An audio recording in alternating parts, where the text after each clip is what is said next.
सर्वांना माझा नमस्कार.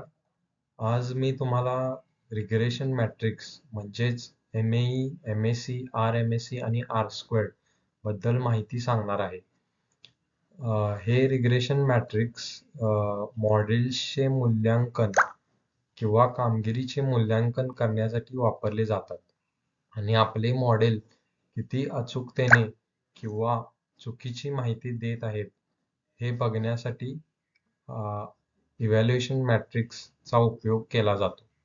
तर चला बघूया.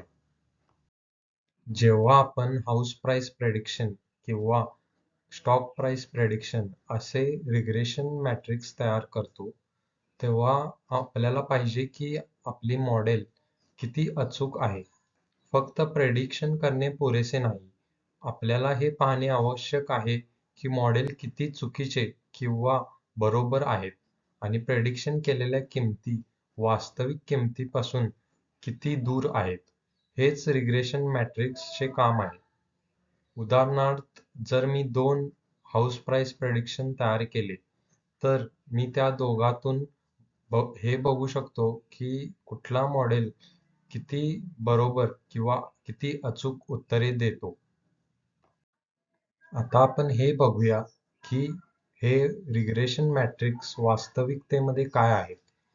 तर आपण 4 रिग्रेशन मॅट्रिक्स वापरतो, म्हणजेच MSE, ते म्हणजेच मीन स्क्वेअर्ड एरर. MAE म्हणजेच मीन ॲब्सोल्यूट एरर. तिसरं म्हणजे RMSE म्हणजेच रूट मीन स्क्वेअर्ड एरर आणि चौथं म्हणजे R स्क्वेअर्ड. MSE हा आपल्या मॉडेलच्या वास्तविक म्हणजेच ॲक्च्युअल आणि प्रेडिक्टेड व्हॅल्यूज मधला ॲव्हरेज स्क्वेअर्ड डिफरन्स असतो. RMSE हा फक्त MSE चा स्क्वेअर रूट आहे. MAE ही चुका घेऊन त्यांची सरासरी काढते आणि अनोळखी मूल्यांवर काही परिणाम होत नाही. R स्क्वेअर्ड हे दर्शवते की मॉडेलमधील किती फरक मॉडेलने समजवला आहे, म्हणजेच की 1 जवळची किंमत ही चांगला फिट दर्शवते व 0 जवळची किंमत ही चांगला फिट नाही आहे हे दर्शवते. तर चला आता आपण पाहूया की हे रिग्रेशन मॅट्रिक्स ॲक्च्युअलमध्ये कसे मोजले जातात. तर MSE चा फॉर्म्युला आहे 1/n into summation of yi minus yi captcha square.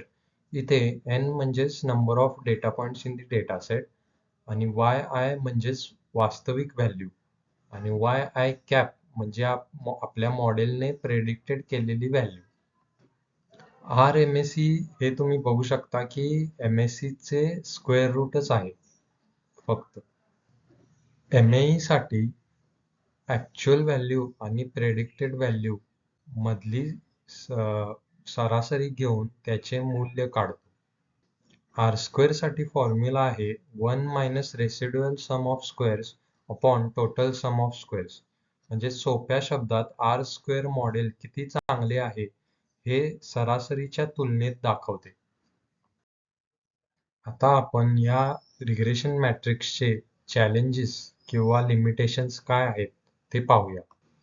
तर MSE आणि RMSE हे आउटलायर्सवर खूप संवेदनशील असतात, कारण ते फरकाचे चौरस घेतात.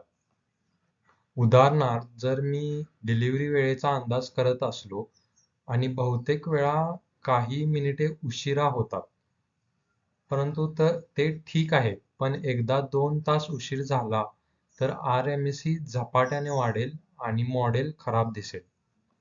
MAE हा आउटलायर्स मध्ये जरा माफक आहे, परंतु ती लहान व मोठी चूक एकच समजते. R स्क्वेअर कधी कधी आपल्याला गोंधळात टाकू शकतो. जास्त R स्क्वेअर चांगले वाटते, पण मॉडेल खरेच चांगले आहे असे नाही.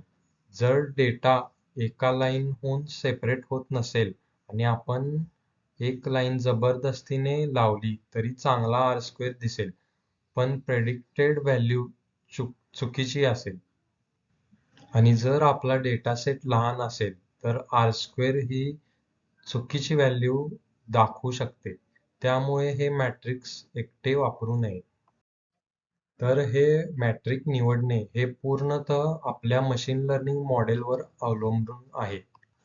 हे रिग्रेशन मॅट्रिक आपले रिग्रेशन मॉडेल चुकीचे आहेत की बरोबर आहेत हे तपासण्यासाठी आहे. तर सारांशात आपण हे समजलो की MSc आणि RMSc हे मोठ्या चुका महत्त्वाच्या समजतात. MAE हे सर्व चुका सारखेच समजतो.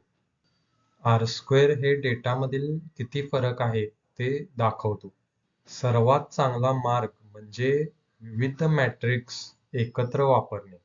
त्यामुळे आपण आपल्या मॉडेलची कामगिरी विविध प्रतीने समजू शकतो. धन्यवाद. मला आशा आहे की तुम्हाला माझे मुद्दे समजले.